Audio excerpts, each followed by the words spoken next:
What is up, everyone? Welcome to the quarterfinals, not round one, but quarterfinals one of Hyperion Cup. We have finally made it to the playoffs and as well to the matchup between Frost Surge and Danger Close. Welcome, everyone. Hope you guys enjoy the show tonight. I know I will. For you guys, I am Lord Thiethan, joined in the booth by Portal Man. And Portal, we have fun in the booth, but I think tonight is going to be an absolute blast. I mean, of course, it's going to be a blast. This was the first pick of the entire playoffs. Frost Surge, with first seed, got that opportunity to pick their opponent, and they decided to go with Danger Close, saying that they recognize their play and they know what they're going to do. So hopefully, well, I mean, I guess for them, they're hoping for a 3-0, but we'll have to see in what happens.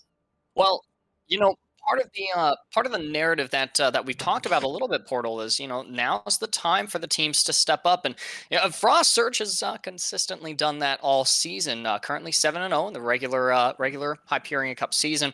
You've got some bomb players on this squad. Nodlin and Winter taking up the tanking role. You've got Scarrow and Ricey, names we are all too familiar with, as well as their opponents maybe dread a little bit.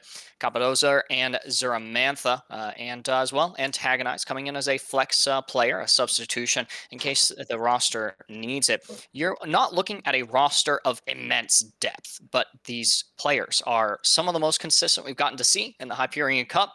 Let's take a look at their opponents, though.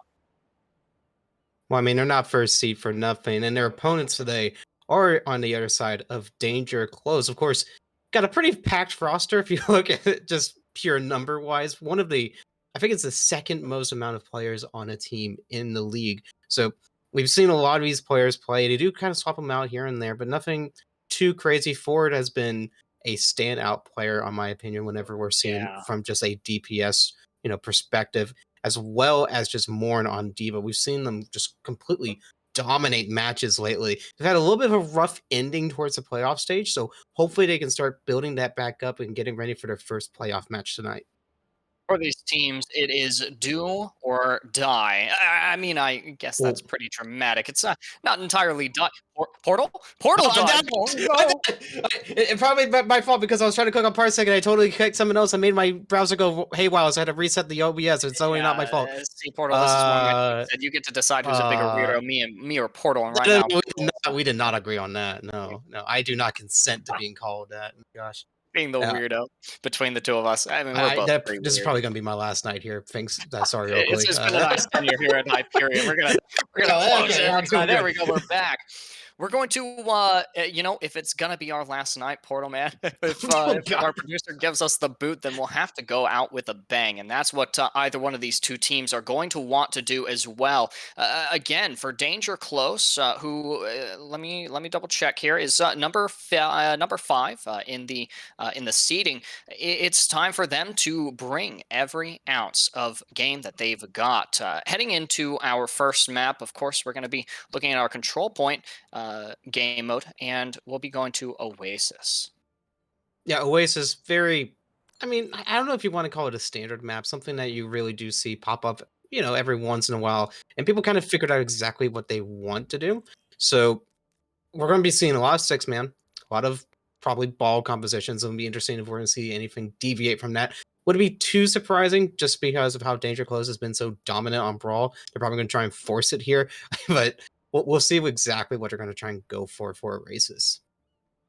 I mean, no matter what compositions you see run between these squads, it's ultimately still going to fall on the shoulders of the players themselves. These individuals with just immense potential, and then as well, or then on top of that, I suppose that's when you have the layer of teamwork and coordination, both of which we've gotten to see really in spades from both of these teams. Frost Surge has stayed consistent, stayed champions of the regular season, but for Danger Close, it's time to tap into that potential and clutch out this win, knock out Frost Surge while you've got the chance. Right. I mean, we have seen, like we've said, we've have seen Frost Surge really be dominant during the entire season, just from like a gameplay perspective wise. Danger Close had a really good start, but kind of stagnated towards the ending there, especially in their last map where they just got completely dominated by Kaiju, which rest in peace. They are out of the tournament. Spoiler if you haven't seen that last match, sorry. That's not my fault. You should have watched it. Should have watched it But yesterday. yeah, you Yeah, should have watched it. I mean, Ethan was simping all over and it didn't work. but no It avail. Yeah, happens. It yeah. just it's I'm too not much simp, quite man. the I'm saying you gotta. I'm not quite the talisman that you are, Portal. You show up to a broadcast, Okay, Tempest Typhoon just loses control of the match. yeah, but I didn't man, have if to I watch try. Kaiju, I didn't have to fair try. I enough. was just I was just doing my job. Like, There's a lot of uh, sweat from me for sure over all the contenders really tonight. Special emphasis on the members of Frost Search and Danger Close. Let's see how the cards initially fall and what is revealed to us in these two rosters. First map. yeah, it looks like we're gonna be going over to Garden with the giant well in the middle of the point because Ilios was pretty happy with what they did. We were about with Death Pit, but then Oasis comes along. It's like, oh, we want to have a Death Pit, and just could not get that funding in, so they had to go with some weird little underground basement area for their Death Pit. But we are seeing these two teams starting to get their compositions together. Yep, nothing too shocking here. Of course, you want to have a Mei on guard. You want something to just block off that little main area or even high ground, depending on where the other team starts to fall.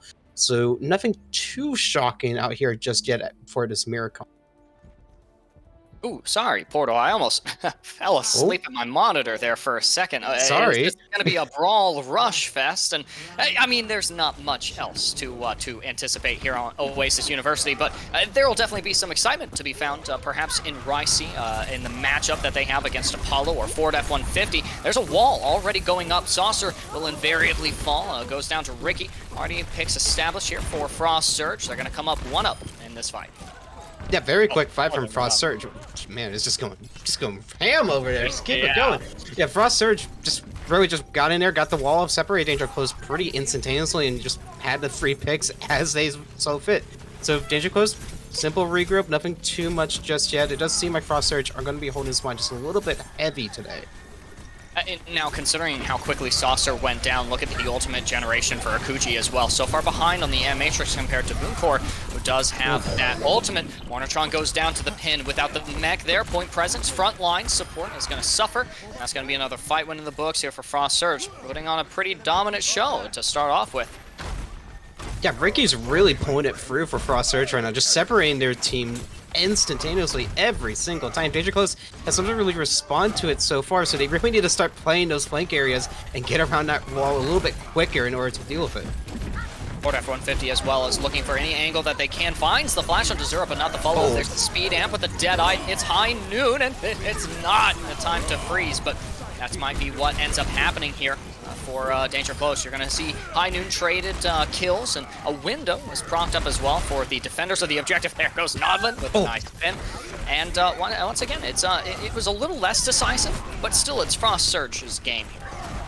Right, but it did get the ultimates from Frost Surge out, so Danger Close has a good advantage with Beat almost coming online in that window in the back line. It does seem like we're getting a little bit of a pause from, I don't know which team exactly, but it does look like Danger Close do have a little bit of an upper hand going into the next fight. We'll figure out what the pause is for here shortly. Already, Portal, we're seeing a little bit of why Frost Surge have looked as good as they have over the course of the regular season, and as well, you can see that where you and I talk about how it's everyone's time to step up. For Frost Surge, it's the same narrative for them. They've been on top, but that doesn't mean that they can that they can relax now. It's quarterfinals. You need to make it. You need to win this one, make it to the semis, make it to the finals, and finally be the champion of the Hyperion Cup.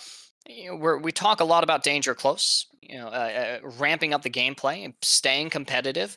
For Frost Surge, again, the narrative is no different here, and I feel like we're getting fulfillment of that. Yeah, a little bit. I mean, Ricey has been pretty dominant on May so far, just able to separate a saucer from the entire team almost every fight so far. I mean, it only got a little bit dicey towards the end there when Frost Surge had a little bit of a placement of that May wall, but they were able to counter it with some ultimates. A little bit too many ultimates because now Danger Close has a little bit of a lead.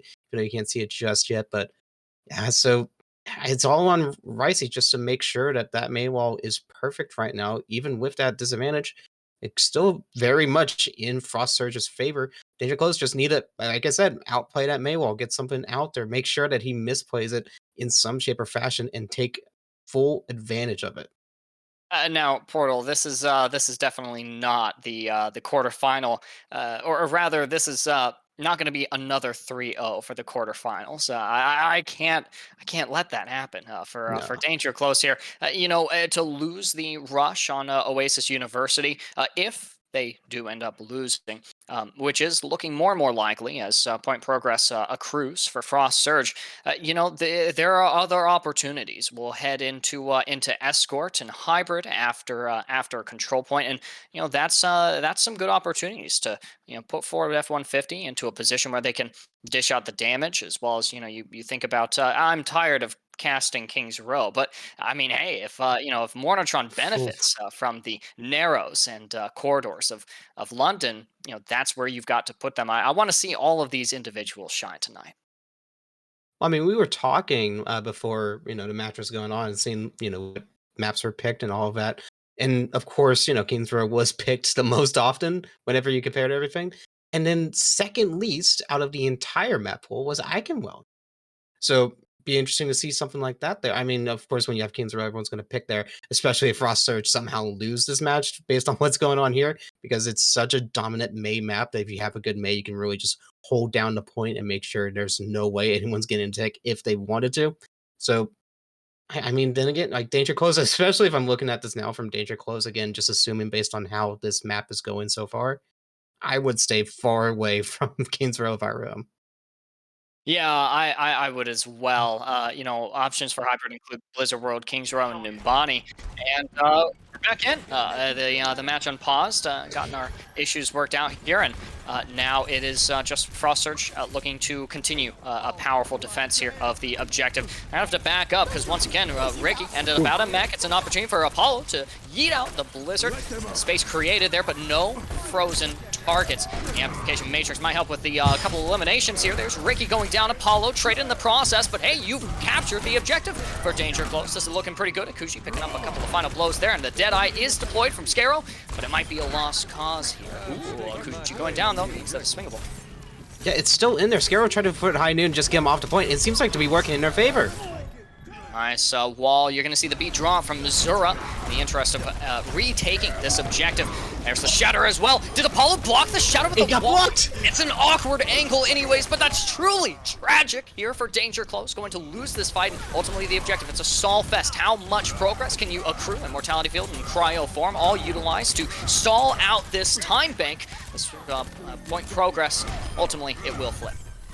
That was so unfortunate for Danger Close, but they did get a little bit of percentage out of that for Frost Surge. So Frost Surge only has one fight more to win in order to solidify this point. Danger Close have nothing to really answer this besides Diva Bomb. It's going to be a tough answer for them, but I mean, I don't know. They don't have Shatter. All they've got is that bomb. Win condition here is not throwing the bomb until after you've eaten the Blizzard here from Ricey, and Mornotron probably knows that, but they ignore their instincts there. Elimination onto Zura makes this very winnable though, and the rest of the squad, Danger Close, are coming in clutch there. There's Scarrow though, and Ricey pulling their weight, and not pulling their punches, helping to find those final blows, and as well reward Frost Surge with the first submap of Oasis. Yeah, Rice and Ricky really pulled it through for their team there. Even though they lost a healer or two in that Diva Bomb from the initial start, Frost Surge was able to hold on, get the picks that they needed, throw in ultimates that they knew they could use because, they had not only just the point advantage, but just the ult advantage in general. Might as well use it right now and then lose it. So Frost Surge were able to grab the first point rather easily. A little bit of a shaky start, or well, in there with Danger Close getting 30%, but nothing too outlandish. And part of it, you have a bad start on a control point map, and things can spiral quickly out of your control. We saw the pace of the game really held in the palm of Frost Surge's hands there. But here on the 6-man, you have an opportunity to dictate the tempo yourself. A lot is riding on Xavier here, who's normally in the main tank role. So who else would you trust to make those engagement calls? Yeah, I don't know, but it's going to be interesting. For now, it's a a brawl on the high ground here. Got to watch out for Ricey on the Doomfist there, but Booncore ends up going down for Frost Surge. This is a little Ooh. rough. Ricey ends up caught out as well. There's a nice hack from Ford F-150 onto the main tank. Nodlin, Frost Surge is hemorrhaging manpower on this objective. Are eventually going to lose unless you see a recontest happen, but with the hacks, the overwhelming damage, and as well the point presence that the 6-man offers, you're going to see this point go to danger close. Nice. Yeah, Danger Close really bouncing back from that. They didn't lose a single member that fight. Great place from him. Danger Close, I have to go out on Ford right there. Ford was able to get the hacks on exactly the right targets at the exact right time in order to get those picks very quickly. So now, for our Surge, not a lot of ultimate charge. Danger Close has pretty much almost everything online, with everything over 60%. Very well played besides Apollo. We don't need to worry about that, but Danger Close still holding on. Yeah, don't worry about Apollo. Apollo will No. do what they gotta do. There's Xavier out of the fight, though, without that shot caller and the healing aura as well. Oh, without the hacks from Ford. You're relying a lot on the coalescence from Akuji. It does find the trade-off, the mirror matchup, and Boon Core there. And as well, Zura is taken out with the Primal Rage form. Ultimate's used to compensate for a man's advantage, and Danger Close is making it happen. There's the self-destruct as well from Mornatron. It means that the point is a dangerous place to play here for Frost Surge, but Nodlin says no, the only place that's dangerous is in my arms, wrapping around these targets and forcing them to the corner. Nodlin still going critically low, looking to create as much space, do as much damage as they possibly can. There's Scaro saying, leave it to me, but ends up hacked out of the Blossom. Still, ultimates exchanged for eliminations, and eventually point progress here for Frost Surge. Yeah, those early kills from Ricey were pinnacle in order to win that fight, but those, even though they got those early picks, it took a long time for Danger Close to fall in that point. Frost Surge was able to find and pinpoint targets, but Danger Close, because they had Noodle on them, just completely primal raging all over the place, whacking everyone out of the air. Danger Close had just had plenty of time to heal up and keep going to fight, so now they're still up 60% and looking very pretty. Get the EMP expended there from Ford. They're going to work to build up another one. Saucer ends up going down, which is a little troubling here for the 6-man composition. There's the Death Blossom from Apollo, again compensating for the disadvantage of losing your main tank, but you've lost both of your tanks at this point, and as well a lot of your damage too. Utility only remains on this objective, and that's not enough to win team fights here for Danger Close, having a yield.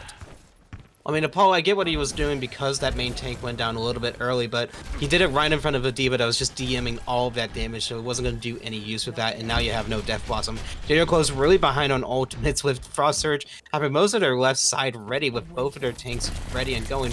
Ford's getting a little bit of info there, a little bit of charge. He's going to have EMP ready for that next fight, so that's going to be the pinnacle for their win condition. But Ford ended up being a little too disengaged here from this fight, and watch out, the bomb slingshotting into the corridors down the stairs. Doesn't end up getting anything. Ricky's going to have to build up another one. Here's the coalescence to amp up the energy in this fight, as well as mitigate... oh, big EMP! That's a 5-man, but do you have the follow-up for Danger Close? The answer might possibly be no. Zura picking up 2 final blows. It's that aggro support playstyle that we like to see from Frost Surge that we're no strangers to at this point. That's going to be Frost Surge picking up this another fight. This last fight, Portal.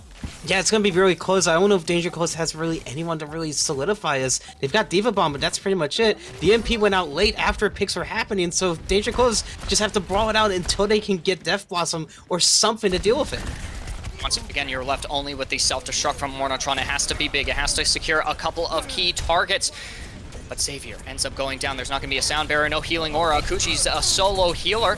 Although you do find a hack onto Ricky, there's not enough follow-up damage here. A ball spinning to winning saucer on the objective, but you're hemorrhaging manpower. Once again, Akuchi and Apollo both going down here for Danger Close. Unable to stay in this fight, unable to stay in mech. Mornatron found out of the objective in the fight. That's going to be Oasis going to Frost Surge. Yep, it was a great fight from Danger Close. They looked really good at the beginning of that second point, but just weren't able to hold on long enough. Frost Surge just out-damaged, out-maneuvered, and just really outplayed Danger Close in those both maps. I want to say, yeah, 100% Ricey right here. Brilliant plays from Mei whenever you were just seeing all of the ultimates, all of the Mei walls that just got everyone out of there. There was nothing Danger Close could have done to deal with it. Great plays from everyone in Frost Surge, but Ricey has to be the MVP right now. Yeah, actually. I mean, I mentioned it earlier for Frost Surge, Ricey and Scare are absolute I mean, they're harbingers of mayhem. I would be terrified playing in the backlines of any team that they go up against. There's so much havoc to wreak between between both of the DPS players for Frost Search, but as well, we can't forget those supports. We got to see a little bit of that duelist play style utilized by Frost Surge. Supports, they don't only heal, they do the damage, they find eliminations as well. For me, what we're seeing from Frost Surge already, Portal, is just they are operating like a machine, and it seems to have just come off the manufacturing belt. I mean, of course, we saw Frost Surge at the beginning. Maywell would go up, someone would be just completely outcasted by their team, and they were just pouncing them like a hawk. There was nothing that Danger Close could have done besides outplay the May, and they weren't able to do that so far. So, as we go into the next match, which I believe is Hybrid, they're gonna have to pick some. Oh, sorry, Escort. I know what I'm doing. I've been here. So it's going to be interesting what they want to do here. Not a lot of maps really like lean towards a May composition as of yet, so nothing to really worry about from Danger Close's side in paper on paper. So they're going to have to go something that just goes complete brawl, get something that's nothing that Frost Surge can really deal with, something that Danger Close is good at and best at in order to deal with his Frost Surge comp. Frost Surge picks Danger Close, and it looks like it's working out. Yeah, absolutely. This is a good opponent as well for Frost Surge to eliminate from the playoffs pretty early. We've seen Danger Close really, although falling off once or twice, really come in and clutch out some of the wins in the regular season. You're absolutely right. Frost Surge picked their opponents well. I gotta say, Portal, it is a little bit of a shame we never got to see Oasis City Center. I feel like that was the opportunity for Danger Close to kind of rattle the cage a little bit for the beasts that are contained in the formation of Frost Surge. But as we head into Escort, I think that this represents a similar opportunity. We'll be heading to the moonlit streets of Dorado. And for Danger Close, this is a chance to look at something different from them. Well, yeah, something different is what they need in order to deal with Frost Surge right now. Danger Close, I mean, we've seen them in the past. I feel like their brawl composition is really what they want to stay by and kind of hold on with a tight iron grip in order to win these maps. Dorado, I mean, yeah, I think it's a fair map. There's sometimes does work on here. I've seen plenty of double shear too, so we might see that from Danger Close. Be interesting. Frost Surge, I I mean, I don't know. I feel like Frost Surge has a little bit of an edge here just based on the fact that six man can work pretty well on this map, especially the ball comp, and we've seen Frost Surge use that before. Yeah, the six man and the dive compositions are all pretty popular. You could as well get away with a double shield snooze fest. I mean composition, Oh, and as well, maybe tap into the potential of Ford F-150's lethal prowess on the DPS role, and as well give Apollo a chance in the spotlight with maybe some sniper gameplay. Again, I mentioned Xavier is on the support role tonight. Normally, we might see them on the tank role, so this is a chance for them to sit back and let the rest of the team do the hard work. Maybe find that mercy pocket and that damage amplification onto any allied targets. We'll have to see what the strategy looks like as we head into the escort game mode. yep, we're going into Dorado. Of course, still nighttime because we're not in Overwatch 2 yet, and because we need new content to has to be in day form for Overwatch 2, because that's new content, right? Right? Yeah, yeah, yeah. Yeah. I'm excited. No, I'm excited for the night and day maps. Don't you even dare I start will with me, say, okay, Portal, okay, man. okay. I'm the I'll get biggest the record straight. naysayer of Overwatch 2, too. I'll have you know.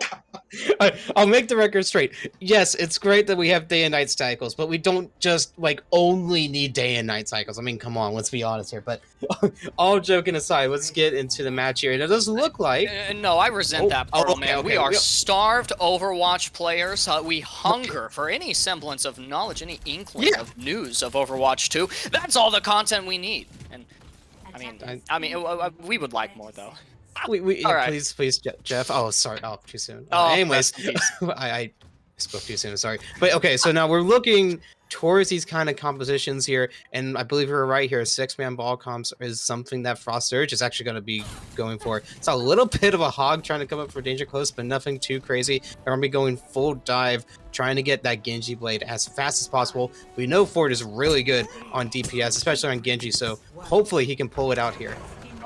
Oh, and my prediction was right. My little crystal ball that I have here did indeed reveal to me through the clouds of the Discord of that Zero will cast. Xavier would end up on the Mercy, but watch out. I see on the high ground with the Sombra already generating some EMP progress, forces the bubble out of Saucer. That's some. That's actually a pretty important cooldown. Means that the dive is going to be delayed a little bit here from Danger Close. Yeah, just a little bit, but nothing too much as yet. They're playing very much aggressive here. Usually you see them stay towards the arch side for that starting choke point, but no, they're starting to play very aggressive, and they're kind of taking a little bit of punishment by that. Look at Frost Surge's health right now. Yeah, it's suffering just a little bit. That's what you're going to get with the disruption-style composition. Anchor back to Zura and Boomcore. I mean, you might anchor to Boomcore, but you're going to be anchoring to a corpse there. Zura ends up going down as well. No sustain here for Frost Surge, and that's going to give clearance to Danger Close. Plenty of clearance indeed. Forward got into the back line, was able to get both healers and a D-Mech just for good measure, and so because of that, now Frost Surge are looking a little bit behind, just a little bit, just so far. But Danger Close does have a Nano Blade on the line, ready to go, as well as Valk just in case, so they've got plenty of resources. Rice's this just ended already. Oh, that's a beautiful stick onto Peridot as a support main. I cringed just a little bit, but I gotta shrug it off because that was good looking. Zura ends up trading in the process. Mindful deployed on the objective. There's your point presence. There we go. There And you go. the Nano Blade is finally drawn from Ford. It only destroys a couple of proximity mines. Watch out, Ford. That's a minefield right there that you're playing on top of 27 HP. And I guess that's all Genji needs to be effective when you got a Nano Blade that's drawn. Saucer Primal Rage also helping to clear out the objective. But you will see this point go to Danger Close despite the resistance. Yeah, they used a lot of ultimates towards the end there. Danger Close has nothing to really go on. I didn't even see Valk, like, launch up, but apparently they used that, so that's a big resource that you just wasted there, as well as Primal. Nothing really more you can really answer to Frost Surge. I mean, you're not going to have an answer if that EMP is perfect, but still, Danger Close doesn't have a lot to work with.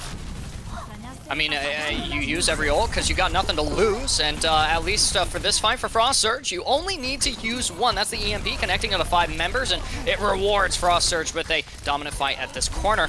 Gotta watch out. Oh, poor Ford F-150. Just let them play the game, man. But Ricey's the one gaming.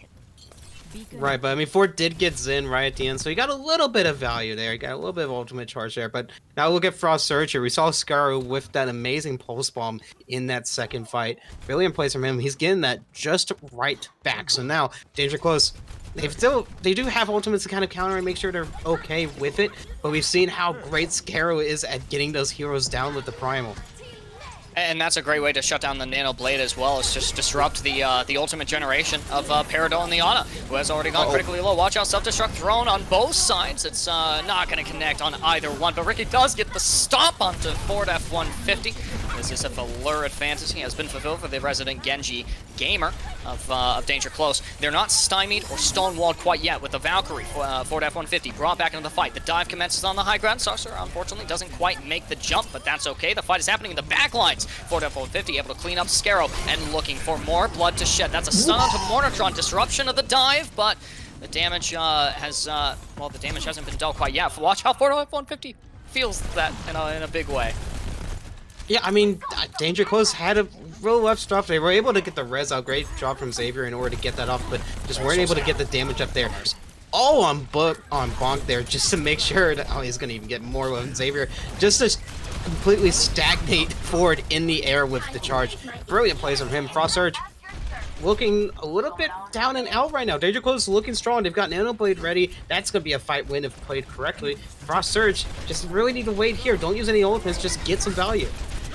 Can you find a pick on a Nodland first? The answer is a resounding yes. Without the ball, there's no disruption here. Peridot looking for the connection, and Ford F-150 looking for the opportunity. There it is. The Nano is applied. We're going to see the blade unholstered from its sheath. The Transcendent faded out of the fight. Ford F-150 walks away from this with not but a dry blade, but they'll still be able to find some kind of value without the Transcendence disrupted. There it is, finally withdrawn, and you will find a hack on a Ford 150, but they're still able to free swing onto Boomcore. That's a critical target to eliminate. Look at that ultimate percentage for the Brig. It's 94%. You were coming up with a rally, and that was going to buy you a little bit of space here in this next corner. For now, Frost Surge is going to be thwarted off of this high ground position, and the hacks at this point are becoming less meaningful as time goes on. Yeah, but speaking of less meaningful, Scarra, we know you're good with pulse bomb, so you don't need to really get it on Yana there. Amazing patience from Danger Close and Ford for holding that blade, even with Nano. That's a Genji's dream just to have that. And there's a rally from Boomcore. Ricey goes for the EMP, connects to 4, but gets shut down in the process. Mornitron throws a self-destruct, might as well clear up a little bit of space here to work with, and Ford F-150 able to clean up Scarrow once again. Definitely want to see a lot more of that Genji on Tracer action in the back lines of Danger Close, who now surge forward onto the objective, and it's Frost Surge, who's actually being forced back now. Off of the second objective, you will find its capture from Danger Close. Well, Apollo's the issue for Frost Surge right now. He's been able to get every single hack that he's wanted to so far. None of them has really been a mishack or just even broken from what I can see.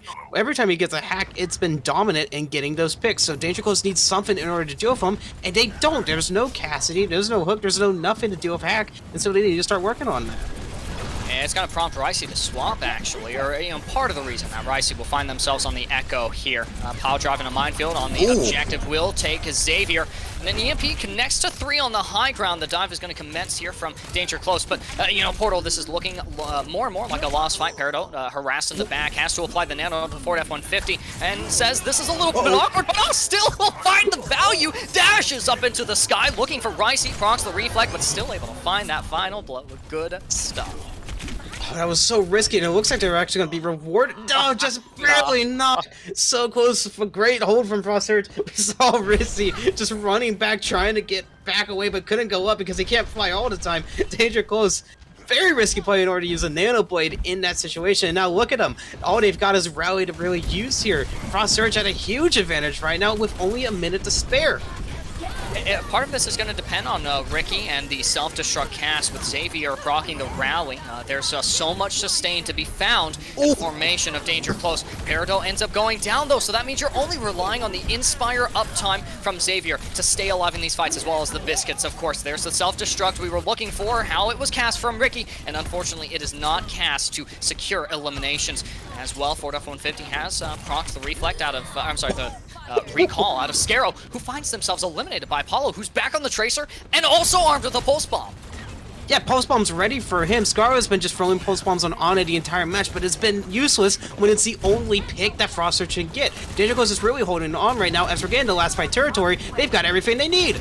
Got a couple of ultimates in the bank as well. That's more than everything that you need. The duplicate form will be used on the high ground, trying to thwart the presence here that Danger Close represent, but that presence is a lethal one, especially if you're Ford F-150 jumping into the backlines and looking for eliminations, final blows to charge that Nano Blade. There's Ricey forced out of the duplicate form, now half HP, flying above the objective, and as well, Frost Surge, they're just being forced back and back. You saw all of the ults committed there, besides the Nano Blade. Yeah, and here it comes. Nano Blade's gonna come out. It's gonna try and get some picks. Of course, this is a full hold from Danger Close. No need to worry about it. Get it in overtime. Great plays from Danger Close in order to solidify it. Frost Surge would have been against the ropes right now. They've got something to show. Now, there is no time in the bank remaining here for Danger Close. They're definitely, they're living up to the name, cutting it a little, cutting the margin a little narrow here on their attacking phase. But at the very least, they buy themselves another opportunity to attack if they do yield all 3 objectives, like their opponents did. For Frost Surge, Portal, we saw them beat on the mirror matchup, right? You saw Apollo mirror the Sombra and then go back to the Tracer. Ricey is is definitely up to their ankles, maybe their knees, against Ford F-150 and the Genji. Peridot's picked out of the fight, but honestly, it's not slowing down the Nano Boost charge. How do you respond to an opponent who's beating you on the strategy that you were using originally? Well, and you just gotta switch it up, honestly. I mean, if it's not working, you have to swap at this point. This isn't like League or Paladins or some sort of MOBA where you're locked into what you have to do. You have to find a counter to it. And for Sombra, you have to have Ricky play just a little bit more cautiously and trying to find out that Sombra as fast as possible and making sure that she's dealt with ASAP. Frost Surge hasn't been doing that, and so they're getting punished by that. I feel like if they swap off to more of a stagnant competition with some flashes, some sleeps, some great melee even, I mean, that's kind of the answer you really need against that kind of Sombra that Danger Close has. Not a whole lot you can do unless you play it right. Darrow takes one look at the enemy composition that the heroes Danger Close are employing and says, I know what the strategy is. I'm gonna go onto Tracer, see if I can wreak havoc in the backlines. But for now, it's gonna be up to Ricey to do some of those early instances of damage, force the members of of Danger Close off of this high ground position. Advantage base to play in, unless you're Nodlin there. Yeah, so much damage on the Danger Close, but it still goes into their favor just a bit. We do see Frost Surge starting to get a little bit of kills here, but nothing much. 1 HP on Ford. Brilliant play. And then goes back to the Mega. Oh, wait. The hack dissipated from the Mega. Justin. Oh wait, no, I'm sorry. There's no Sombra on the side. I was getting my colors mixed up. That was going to be pretty funny though if it did play out like we thought it would. And things are not playing out the way Danger Close would like them. Yeah, Danger Close. They had a little bit of a rough time there. None of their healers were able to help them out enough, so now they have to play super close in order to get those heals they need. Saucer, trying to generate that minefield in a timely manner. Again, that's your point presence here in this disruption-style composition. And Mornotron out of Defense Matrix has to go on the aggressive, but it's Apollo who's found out by Ricey, and that's without the Mercy Pocket as well. Echo's pretty broken with or without that healer. But I'll tell you, Danger Close is really suffering here on this first point. For me, I just want to see them yield that objective and play for the high ground second. Well, it does look like Ricey has found the counter they really need here. Find Apollo, make sure he's out of the fight, and you'll win the fight. That's all you gotta do, and Frost Surge is playing that pretty well. We haven't really seen ultimates pop off on either side yet so far, but look at this, Frost Surge. Ooh, do I see a Nano Echo? Oh, that'll be pretty. If we get a Nano duplicated blade, that'll be pretty fun. Yeah, that's true. I don't think we'll see it, but I mean, a man can dream, right? But we do see Danger Close with most of the ultimates online and ready. So Frost Surge has plenty to deal with it, though. So it's all up to Frost Surge to just act and respond now. There's the Nano. It does end up on Nodlin. No duplicate Nano Blade here. And Nodlin is going to go on the aggressive here with the Nano, but it's also Ford F-150 finding quite a bit of value with the Blade. Ultimately slept, and you will have Booncore strike back. Says, respect me when I play Ana. Ultimately, they're going to be contesting here on the high ground picks going on both sides, but Ultimate's being banked up here by the defending Danger Close, holding strong on this objective on this high ground now so far, looking to disrupt the Ana for Frost Surge. Oscaro finds themselves caught out. Mornotron still sitting on this self-destruct. Which of these ults do we see come out first? I mean, it looks like we're going to be Raleigh here. Frost Surge needs something big here in order to keep this fight going. There's Xavier with a rally as well. Self-destruct thrown out into the middle. A Brig shield only protects herself, and Booncore gets to learn that the hard way. Now it's only Zura who has to come through with the healing, but as well you have a little bit of presence here with Ricey, the duplicate form. Apollo goes for the EMP, connects to 4, maybe 5, but ends up sacrificing themselves for the cause. Suddenly, the backline of Danger Close is the stage for this engagement, which is possibly lost here by Frost Surge. Losing the Brig means that you have to back out. Yeah, and their backup they will, and it looks like they're actually going to get the D-Mech as well, because they're just not able to back up far enough in order to get out of danger. Closest grass, but it's just not going to be well for them. Frost Surge playing pretty, they're playing all right in the first map, but now it's starting to stagnate a little bit. Danger Close swaps Apollo out for the Tracer, so now they're going to be working that pulse bomb, but look at this, Scaro. He's looking for that backline. He's been able to get on it every single time he's pulse bombed. If he can make it 4, this would be pinnacle for him. And you want to connect on a Peridot because they got the Nano. There's another Nano as well. Ricey coming through with a focus beam kill. And Nodlin has tethered the Tesla cannon onto Ford F-150, finds the jump pack kill. It's a melee finish, but most of the damage was from the jump. Ultimately, it's only a couple of members here for Danger Close remaining on the second objective. They won't find the stabilization that they need here on second. Minefield still committed to the cause, and Saucer and Morin, they might need to find a different strategy now. Right, I mean, I feel like they were just trying to get Blade there. I believe they thought that was going to be a lost fight. So if you can get 4 to have Blade ready for the next fight, you don't have to worry about it too much now. They still have 3 minutes of really stagnate here right now for Frost Surge. Frost Surge is looking really good when it comes to Danger Close. Danger Close only had about a minute 30, maybe a minute 15 at this stage. So now Frost Surge looking ahead just a little bit. As long as they can cap, they'll have that minute advantage. So they are looking really good with almost all of their ultimates ready to go.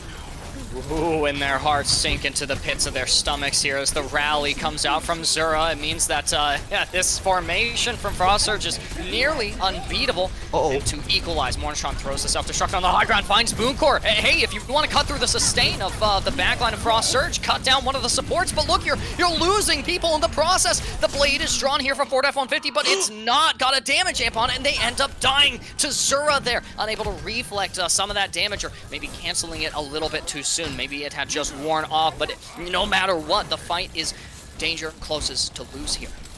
Yeah, it's getting way too close for Danger Close right now. Ford is swapping off to Cassie in order to deal with that Echo, but I don't think it's going to be enough. Watch out for the Pulse Bomb. It does a little bit of splash damage. You need a connection to the objective. There's Ricey stuck by Apollo. That's a massive pick. That's half the damage dispatched on the side of Frost Surge. It means that they're going to have to go back to spawn. Nice last second touch. Had a little bit of a mirror kind of complex there, because I thought the Pulse Bomb just... I thought the Pulse Bomb was what we saw on camera, but no, off camera, we see Danger Close was able to get picks that they needed, so now Frost Surge looking back and have to, like, regroup just a little bit. Nothing too much, though.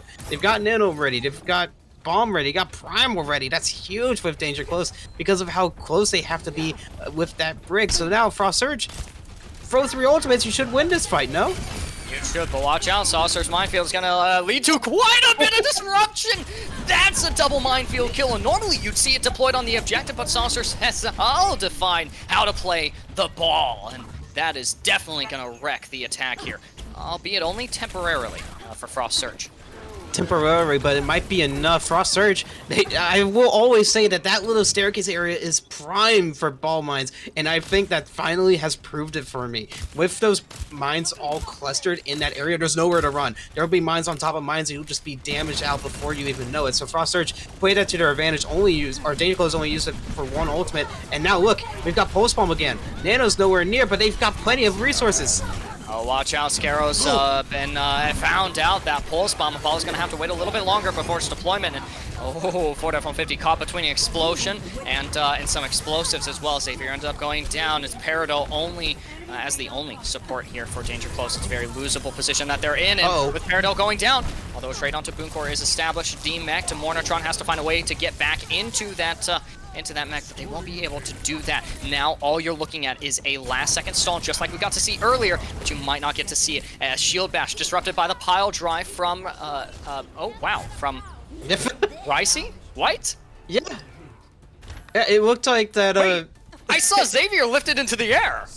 So Saucer, like, strike down, right? Saucer, yeah, he bumped him up, and then I'm sorry, I need to see the names.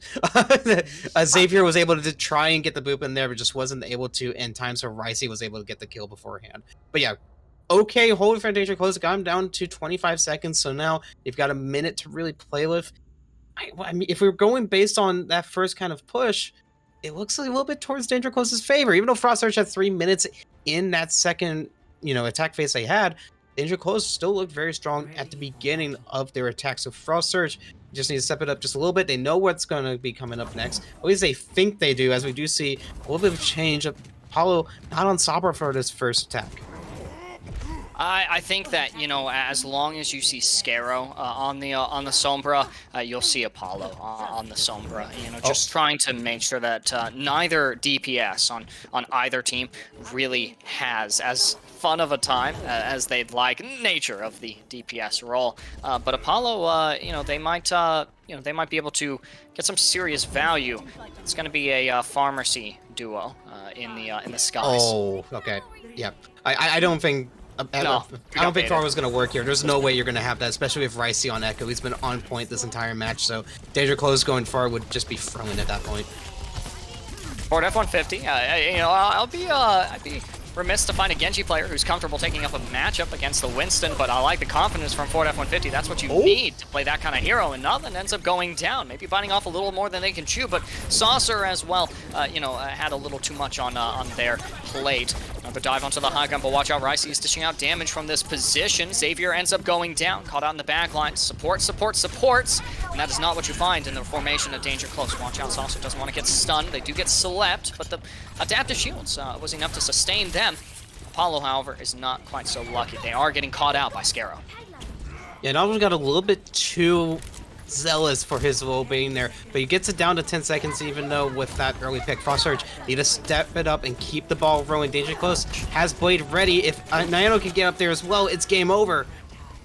Someone has a touch. That's the call here from Danger Close. But as Mornitron ends up going down, you're going to have to use ultimates. A double Pyro Drive elimination from Saucer. That is absolutely marvelous. That's exactly what you needed. It was often an anti-nade cast by Peridot, but watch out, Nodlin with a nano. No. He's able to wreak havoc in the back lines of Danger Close. That's 3 eliminations collectively for the tanks here of Frost Surge, and you know that they've been making consistent waves of impact and that the flexibility is rewarding here in the choke of the first point. Dorado, there's Ricey with a stick. How many more can they get in the duplicate form? They might not need any more because the round is already over.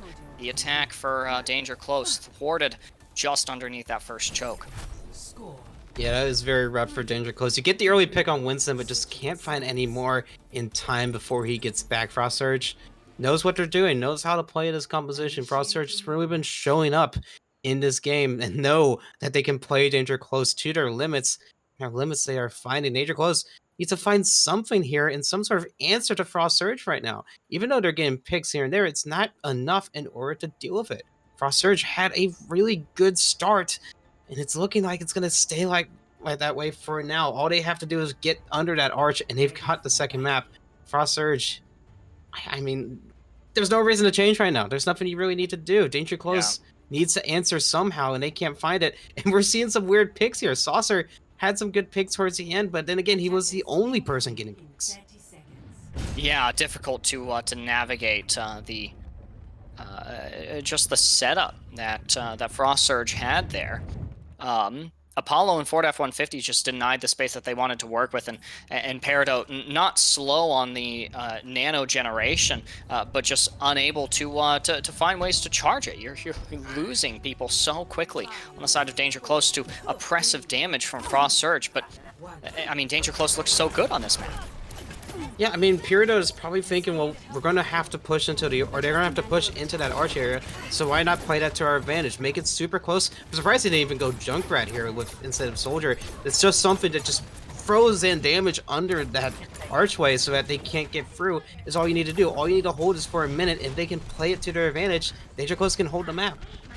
But the theme that we've seen from this map on both the attack and the defense for Danger Close is that they are constantly playing into some pretty losable situations. Saucer as well doesn't want to be the first one to die here, but is going to roll around, start wreaking a little bit of distraction in the back lines for Frost Surge. You're going to have the dive from Nodlin to buy themselves a little extra time until that next jump pack, until that next leap. But watch out, you're confronted with Apollo on the Reaper. You have to dip out of there, but the high ground is no longer maintained by Ford F-150. They have found that final blow onto Zura. That the healing is going to be sliced down just a little bit, while the sustain from Xavier, and Peridot on the side of Danger Close looks pretty strong. It's a back and forth fight here, Portal, and I don't know how it'll end, but Nodlin says, let me be the one to find the finishing blows with the nano onto Xavier, as well as Ricey with the duplicate, able to build it so incredibly quickly. It finds the Death Blossom kill into Mornitron just like that. Danger Close has fallen. It was so close from Danger Close. If Book just did not get ult off right at the second they died, Danger Close was so close to that Frost Surge. Again, Nana was there and went out just as a dying breath, like a fart in the wind, just helping Nodwin stay alive. Brilliant play from Frost Surge in order to solidify it and hold it down. Oh man, great at this play point.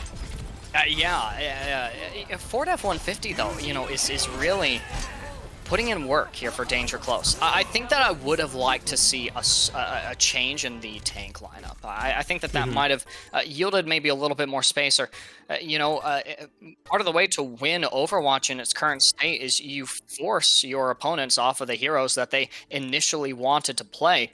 We saw Danger Close fulfill that and then not commit to it. I feel like that's part of the win condition for Danger Close, but Portal, I think that that's only a fraction of the solution. Well, I think it's in the main picture. You have to look at what was the issue in those kinds of compositions. On both sides, it was the Tracer and Sombra. Those were the main issues, and you had to sort of deal with that in order to make sure that that wasn't an issue anymore. And Frost Surge pulled through and was able to find that quicker than Danger Close, and Danger Close could not find it at all. Frost Surge, actually, I'm gonna let's leave on Danger Close for now. Danger Close has Diva playing throughout the entire map, but not a single in of that bomb from Danger Close in order to make sure that Ana isn't getting post bombed every single time post bomb comes out. That's something you got to worry about on Danger Close's side. And they just weren't able to find it. So Frost Surge showed up, knows what they're doing, figures out exactly what they need. Great plays from Ricey again in order to make sure DPS line is still pulling through. Only one map left, and Danger Close, it's looking pretty dim. It's looking dreary here for Danger Close. We'll have to see if they can bring it back. We'll give the players some time to reorient themselves around those win conditions that we speak of. Portal for Frost Surge to boost their morale, and for Danger Close to figure out what they have to do. For us, we just got to sit back and take a short break, but don't go anywhere. We'll be right back.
Welcome back from the break, everyone. Hopefully, you find yourself a little refreshed. I'm definitely hoping that both of our teams are feeling a little bit stronger after being given an opportunity to, settle down and figure out what we have to do to continue either winning or bring back the series. For Danger Close, that's what they're looking to do.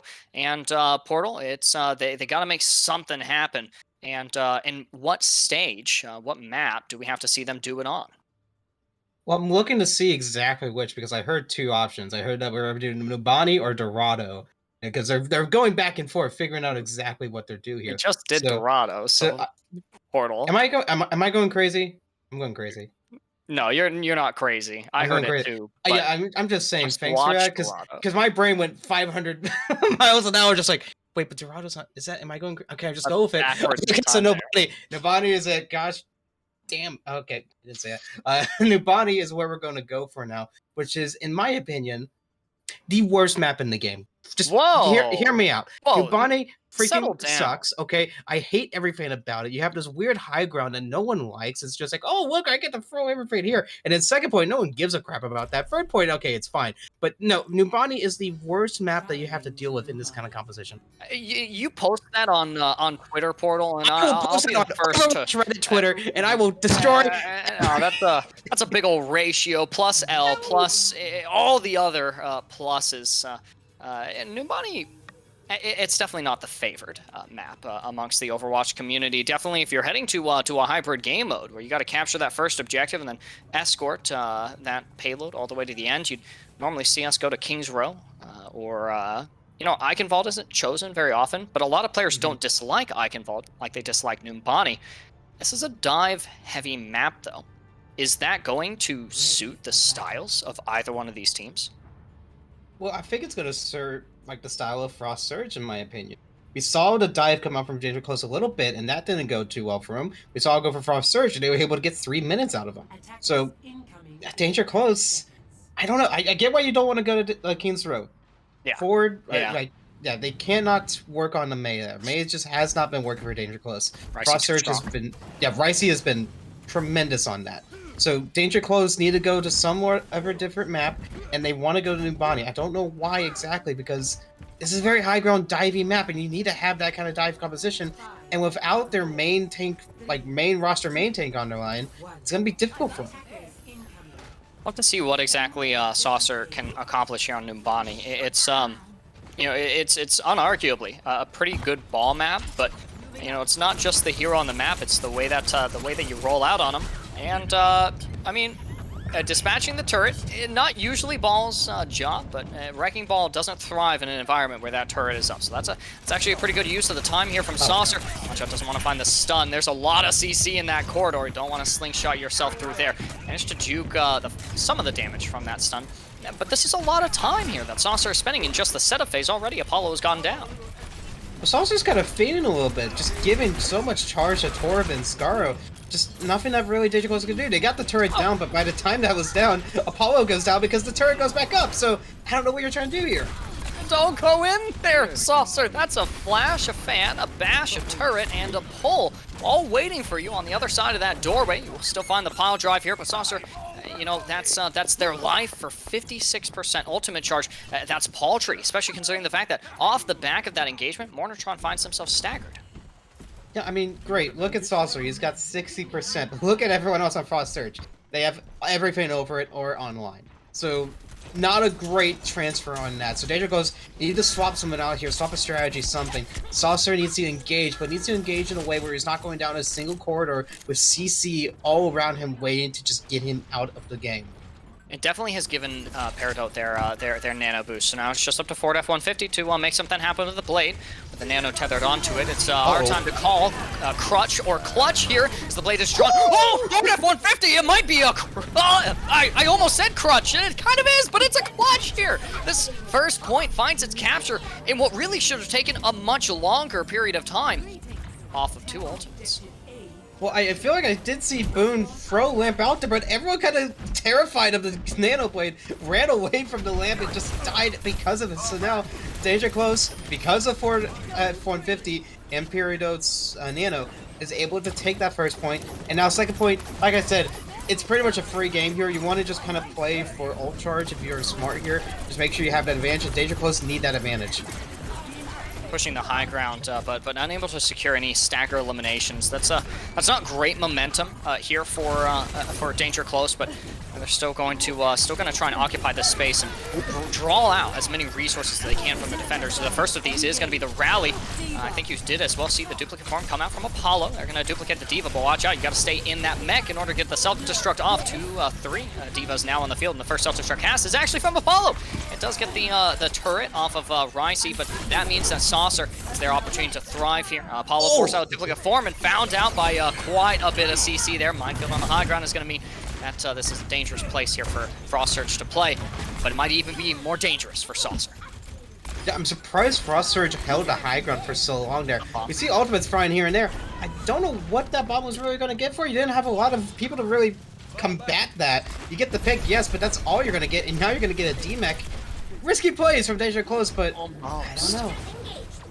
You know, Nonlet's going to be able to walk back from spawn. This cart progress is just close enough to that spawn. There's a nice stabilization here, but off of another Nano Blade. There goes forward F-150, going crazy. And that does force the self-destruct out of Ricky on the high ground. Don't get stepped on, not like earlier. And he will be able to juke the stun or the step, as well as the Molten Core comes out from Ricey, but it might be in too late. We're already seeing picks emerge from Danger Close. Yeah, Danger Close is going to be able to take the second point without too much, haste. There's nothing really too much to worry about or really analyze there, because Danger Close just threw in ultimates. They didn't really hit, but they were able to get the pick. So Frost Surge now with a little bit of an ult advantage with High Noon ready. They just have to play off that book. Going to switch off the BAF and just going to stay on the Nano, trying to get that Nano, or not Nano, the Ana, just trying to get that Nano as fast as possible. But they do have Rally to deal with whatever Danger Close has in store. Scarrow opening up the fight with the Deadeye. There's Apollo found out, and that's a pretty meaningful pick, especially since it meant that Xavier tried to go for the revive. I like the energy. I like the energy behind it, but Mornitron has to go hyper aggressive, maybe to compensate, maybe just to reset, knowing that they, Frost Surge wouldn't let them walk away for free. Well, for those who don't know, Xavier is usually the main tank role. He doesn't usually play the support. He's trying it out. It's just not working in their favor. Danger Close need to swap this up somehow. They should have done it in maps earlier, but it's not working out for him. Danger Close do have Blade ready and Nano on the roster, just ready to go, but Frost Surge don't have anything to answer it. Danger Close can just have Ford pop off again. It's going to get close to third point. Peridot and Ford F-150, 2 Ps in a pod here, and as well able to swing this fight off the Nano Blade. Gotta win a confrontation here against Nodlin first. Apollo gets caught out once again. And we slow to the uptake on that duplicate form as well. I think Xavier might not want to go for the revive, but Saucer able to thrive on the Wrecking Ball on, well, maybe not for too long, but able to drop the minefield, leave a parting gift here on the objective. It's still not going to find contests here from Danger Close, abandoning that fight as soon as Saucer goes down. Nodlin is not done yet, though. They want to go in. They've got this Primal Rage, but watch out. Health is dwindling just a little bit too low. Still no other ultimate sacrifice from Danger Close here. Yeah, Danger Close, they really needed to throw that Genji Blade just a little bit earlier. If they had Nano Blade out there while Frost Surge had no ultimates online, that would have been a free win for them. So Danger Close played a little bit safe, and it's fighting them in the butt right now. They really need to start kicking it into gear. Hey, there we go. There's the Nano Blade, and as well the self-destruct to open up the fight. Ford F-150, picking up a nice 2-piece onto Booncore and Scarrow. That's going to be one ultimate out of the fight, as well as all that sustain that Booncore can offer on the Ana. Seeing the Nano come out from the defense here in this next fight. Yeah, good duplication and Nano Blade from Danger Close, but look at Frost Surge. They didn't use any ultimates in response to that. So they've got 4 ready to go, maybe even rally if they want to here. Free game here with 1:30 left. There's Rally Armor already padding the defense here, and Nodlin goes on a hyper-aggressive chase of Xavier. Says that's the main tank difference, but it's not the main tanks. It's just a lonely Mercy on the other side of a Tesla cannon, rocking the Primal Rage now, forcing the rest of Danger Close off the point, out of the choke, and out of the fight as well. 1 more minute remaining. Yeah, 1 more minute. I don't think Nod. Yeah, Nodlin, you deserve that. Yeah, Nodlin's been playing so aggressive this entire series, and hasn't learned his lesson at all. Nodlin need to start holding back. He used Primal, we really didn't need to there. Danger Close has a played ready. We've seen Ford pop up on it. If he can just get one more pop up, he's gonna be able to cap the point for the map. Be able to you're counting on a nano boost to add onto it, so the push here is going to be a little bit delayed from Danger Close. Ricky as well is armed with the self-destruct. You know, when do you cast that? Do you use it to fight for point presence? Do you use it to shut down Peridot during the Nanoblade cast, or maybe to force Xavier far away after the Valkyrie? We'll have to see. Deadeye does secure Saucer, but there's a blade.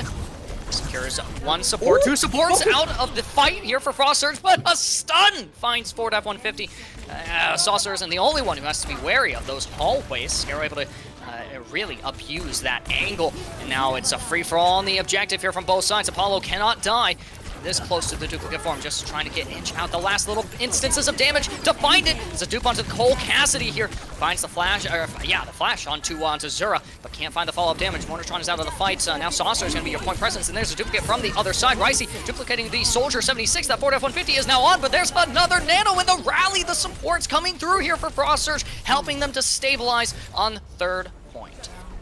Yeah, Danger Close were able to get those early picks from Ford, but Ford got those picks a little bit too early. Frost Surge had plenty of reinforcements because of how close the spawn is, so they were just able to run right back on the point, throw in those ultimates that they lost from Danger Close, and just keep it where they're at. They get to 67 though. Danger Close, it's not a bad showing from them from what we've seen so far. Yes, they did cap on the last map, but we have seen them kind of struggle on the defense side, so I'm curious to see exactly what they're going to try and do in order to defeat Frost Surge and take it to a map 4. In order to do that, they're going to have to throw something interesting here. Something that, maybe even bunker, honestly. Just something that's pure damage in order to deal with it. I mean, we haven't seen Mortartron or Saucer go for anything that looks like that. And we saw Nodlin and Ricky kind of opt into the classic Diva Orisa defense style comp. It didn't last too long. Eventually, they found a nice rhythm on the dive tanks. Putting Nodlin on the Winston for me is a pretty accessible win condition. It's 6-man on the attack now, or kind of a 6-man-esque kind of look. Portal, we commented about this during the break. Frost Surge, they're looking good, but they're not looking the best they've looked during the regular season. Danger Close, why aren't they able to exploit this? Well, I feel like it's because this is not the Danger Close that we're really used to seeing in this kinds of season. Usually we see Xavier on main tank and Saucer on healers, so to flip that all of a sudden, it's very odd. I don't know why exactly they were thinking here. Frost Surge have been on their A-game, even though this isn't the pinnacle Frost Surge that we've seen this entire series. So Danger Close need to start showing something up here, show some damage. Ford can't be the only one carrying on Danger Close. Have to see. This is definitely a pretty terrifying rotation that we've seen from both teams. It's Danger Close putting themselves into a vulnerable position. Peridot is going to feel that in a pretty big way, and as well, Frost Surge buying a really important angle here for the first point attack, putting Scaro into a position to dish out lethal doses of damage on this first point, and as well, getting that capture. The first stretch of Hybrid is already complete here for Frost Surge. I mean, because they just went full damage on there with that dive composition, sort of 6-man if you really want to call it that. But I mean, look at Scaro and Rissy. We've seen, it's Ricey, right? Ricey, yeah. Ricey, okay, good. I know I've been going back and forth, so I want to make sure we get that. Ricey has been so dominant on Doomfist in the last 2 maps that he's played him on. So Danger Close need to show something up to get that. We do see Ford swap up the Genji onto Cassidy in order to, I believe, deal with that though. As well as Saucer ends up on the Winston as well. I think that I've wanted to see them on the Scientist for the duration of the series, but watch out, they're going to be forced back. Defense Matrix runs out. There's not enough of it left to save Apollo and Xavier, much less to eat the Blossom from Scaro that claims 2 lives of Danger Close, and you just got to stall out the objective and stagger. Yep, great plays from Frost Surge in order to get Scaro to get his ultimate and just go right into the defense of Danger Close. Nothing they could have really done there besides have DM ready, but they had so much damage coming their way. I get why he was low on that. So no, nothing really too much to worry about. Danger Close has plenty of ultimates ready and going. They didn't use anything there, so Frost Surge has plenty left. Like, well, not really too much left. They don't have beat just yet, so if Danger Close can initiate the fight quick enough, they can stop them before the third point, but they're not even going to try. Oh, they do. Saucer is able to proc the Primal Rage, but it's at 0.01 meters. As it forced off the objective, Saucer says, I have a touch, but no ability to stay. And just like that, things are looking much more harrowing here for Danger Close, especially considering there's a bomb just thrown into the choke by Ricky. Fortunately for Danger Close, for the defense, it doesn't connect to anything. And Paulo, mirroring the DPS lineup of Frost Surge, once again steps in and says, let me take the helm of this defense. Make something happen. They're already 92 to that Blossom. Well, Paulo found Ricky in baby form before she was able to get back into mech, so it was a good play from Danger Close in order to just stop him right now, but that was a huge misplay in my opinion. Danger Close should not have tried to take that fight when it was 0.01% from capping. It was just way too risky. You might not have an option there at that point. Nice speed amp from Zura. Escorts the team into safety to avoid the bomb from Mornitron. Unable to find value out of a powerful ultimate that might have secured 1 or 2 eliminations. Now you'll see the Primal Rage come out from Nothing, but off the back of the Sleep Dart and some lethal damage from Ford. It's going to be quickly dealt with. Nano boost onto Apollo. They find themselves stunned out of it, but that's okay. The Nano is going to keep them up only for a little bit longer here in this fight on the objective. They got to kick that next Blossom, so they're going to stay, linger a little bit longer, get that extra percentage. A beautiful stun from Frost Surge. I believe it was actually Ricey that was able to just punch him and make sure he wasn't able to get into that ultimate, which is kind of running straight into the fans of an airplane, hoping that you don't get chopped up. It works out in their favor. Danger Close, and they just need to find something here. They're gonna swap to Lucio even though they had an ultimate ready? Xavier had just used the Valkyrie had okay, I was gonna say, I saw the check mark there. Okay, that's fine there, but I don't know if Lucio's the call here. It's about enabling the support lineup here for Danger Close, making sure that they can sustain long enough to help the rest of the team live as well. Ford F-150 might be able to make something happen here with the Deadeye, but watch out, there's a Ricey in your face! Scare with another Death Blossom, secures Paradox, unable to fade out of there, and the back lines of Danger Close are going to sustain some pretty hefty instances of damage just like that. Frost Surge is finding that 3rd point capture. There's no one left to touch here besides Ford F-150. Can we get a rollout here from Xavier on the support line? It's looking pretty dreary. And despite resources from the defense, Frost Surge, well, they surge through the series, coasting into the semifinals with a good series, a 3-0 definitive win over Danger Close. Frost Surge, when they picked Danger Close in the playoffs, said that they knew how to deal with Danger Close, and they proved that pretty well here. Yeah. Ford F-150 really showed up here, but just wasn't able to carry his team enough for the win. I have to say, Ricey, impeccable plays. Every time they figured out, or Danger Close found an opening, Ricey would go into backline and close that opening the next fight. So great plays from all around. Frost Surge take it out 3-0 in a pretty dominant fashion. And, you know, I on pen and paper, at least, Portal, there wasn't too much else that you could expect out of this series. You could definitely hope for, like we did, that Danger Close would find some way to overcome the adversity that Frost Surge has represented over the duration of the entire Hyperion Cup and leading to the playoffs. Again, Frost Surge tonight, Portal, they did not look as strong as they have looked in the past. I'm very intrigued to see if that remains a trend because, you know, you've got that 7-0 standing. You've got that #1 seed, and as well confidence and prowess over the roles. But you know, I think Portal that Danger Close played it pretty well today.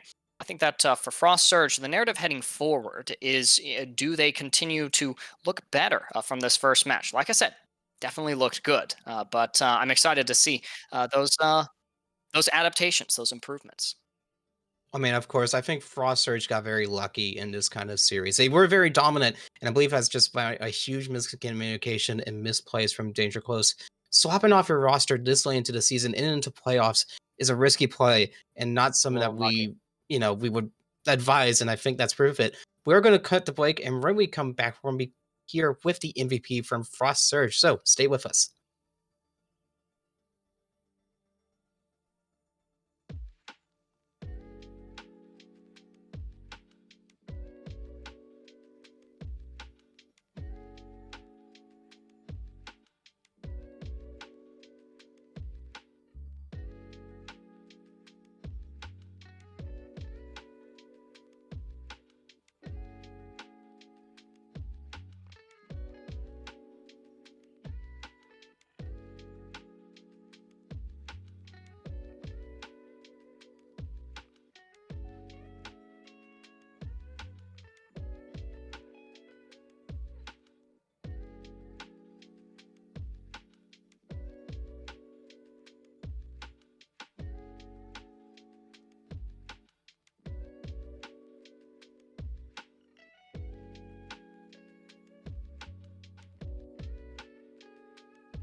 Welcome back, everyone. It was a quick series, still had some pretty exciting moments, and now we are here at the end of the show for the evening with Zura representing Frost Surge. Zura, congratulations on the win, and I'm not going to waste any time here. We've got the Grav 9 versus Tempest Typhoon game going on right now. You guys will be able to catch a broadcast of that match on come Sunday. But Zara, I just want to know which of those teams would you like to find yourself battling in the semifinals? Honestly, both are good teams. I think I want to play Tempest because when we did play them in the regular season, I was actually late getting to the game because I was out of town. So I want to see how it would go if I was actually there for all the maps. Well, we did see Tempest Typhoon in the last map, and I will say, I guess it's kind of on par without being late. Once I showed up, they started doing Yeah, stuff, so thanks maybe for it'd it. be the same for you. But I do have a question in regarding to the lineup you guys had today. From what I'm aware, you guys had a lot of subs here, so you weren't at your pinnacle form, but you were still able to hold through, even though Frost Nova had some issues with trying to get everything ready and having to forfeit in the last map. So my question is, how are you guys able to coordinate yourselves that well? Because am aware you guys do scrim a good amount, correct? I don't think we really scrim all that much. I think we would like to get more scrim days in. We kind of have people missing every day of the week. So we just kind of plug pieces in here and there anyway. Uh, Uh, so, oh, go ahead, sir. I'd say with having them ring, I mean, it was just plugging in simple pieces. I mean, Ricky's a really good off tank, fits right in the slot that Winter usually fills, and Boomcore is actually an ex support player, so it worked just fine. Yeah, absolutely. And to piggyback off of Portal's question as well, heading into the semifinal, Frost Surge has looked strong over the course of the entire Hyperion Cup. Very excited to see you guys duke it out with any one of the other teams in the grand finals. But what is the plan heading forward? It's a little harrowing to mention that you guys don't get to scrim maybe as often as you would like. Kind of key us into a portion of the strategy heading forward to continue looking as strong as you guys do. Honestly, it's a lot of just getting yelled at to stop doing stupid things and Fair remember enough. to actually do what the game plan is. Like we always have one going in before map because coaches can't talk between rounds and whatnot. And like we're told the game plan, and sometimes we hear it and we're like, okay, we'll do that. And then other times we're like, return to monkey, and we just throw it out the window and decide we're just gonna play our own game. And it's sometimes it works, sometimes it comes to uh, bite us in the butt. But it seems to be working lately. We've been kind of on track more than normal. Well, I guess just as a kind of spontaneous question, tonight was this more of a kind of cold, decisive, and considerate kind of composition, or were you just playing whatever you kind of felt like here? I mean, we had designated comps, but I think it just kind of we just kind of had fun. Nobody was really like stressing out like crazy. Everyone did what they needed to do, and it just flowed a lot smoother. Fair enough. Tonight was kind of one of those, a little bit of both, return to monkey as well as adhere to those strategies. I'm very excited to see Frost Surge continue to power through the playoffs. We'll have to see who you guys end up playing, Grav 9 or Tempest Typhoon. Either way, it's going to be a fun matchup. Zura, I'm going to give you the floor here for last words from you. Shout outs to anyone you'd like to shine the light on a little bit. And as well, it's the end of the season here for Danger Close. I'll allow you to give them some parting words as well. GG's to them. They're a really good team. I think if they continue to play together with those six, they can actually do really well. Just some pieces that aren't quite there fully yet, but once they get them there, it's gonna be they'll be a really strong team if they keep those six. Uh, Shoutouts? Nah, my team's too dumb for that. Fair Fair. enough. You don't even want to shout out Rook. No, Rook doesn't do anything for us. He just kind of Ah, sits there sometimes, I and guess who's like, work? yeah, Oh. we just put him in the he's doing jar and well. call it good. Oh, Jarvis is okay. the one that should get the credit. He's been spending the most time coaching us this season. Well, then a little credit goes to Jarvis there. A little mini shout out, if you will. Zura, thank you so much for joining us in the booth, and as well for the sportsmanship, for the electric gameplay that we got to watch this evening on the front, mid, and back lines of Frost Surge. I'll reiterate, I'm very excited to see you guys continue your way through playoffs. Have a good rest of the evening, and good luck in your next match. Thank you. That was Zura of Frost Surge joining us in the booth for a post game interview. But Portal, that post game interview and its conclusion means that tonight is over. Of course, it's over, but it's not over just yet for the Hyperion Invitational. Of course, you've heard Sunday will be back with you with Gravenine versus Tempest Typhoon to see who will be taking on Frost Surge in the semifinal. Right after that, Phoenix is also ready and going based on whoever is going to beat them there. I believe, I just make sure, Paradise Aegis, yes, right, I knew it. Paradise Aegis will be playing them shortly, so we'll be interested to see who will make it to the grand finals. It's been a nice night. I've been Portal Man. Portal Man. You can find me on Twitter at PortalMan5 because 1, 2, 3, 4 were taken. And Ethan, take us out.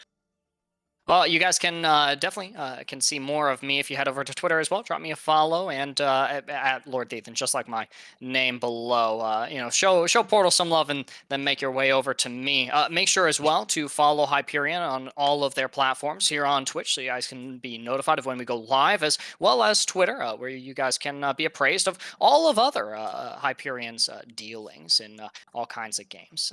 Join the community as well. It's a good place to connect to people who, believe it or not, still play Overwatch in 2022.